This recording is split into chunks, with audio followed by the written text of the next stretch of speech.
Hello friends, in this quick tutorial I'm gonna show how to make a white background in Photoshop.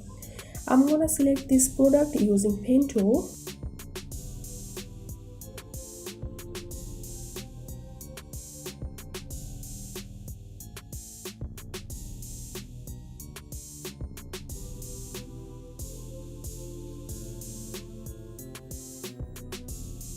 Press Ctrl Enter to make selection.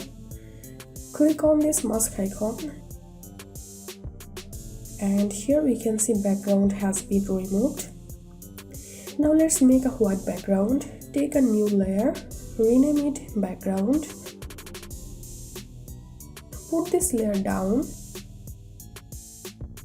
Select white color here and select bucket tool. Now simply click and here we can see white background is added here.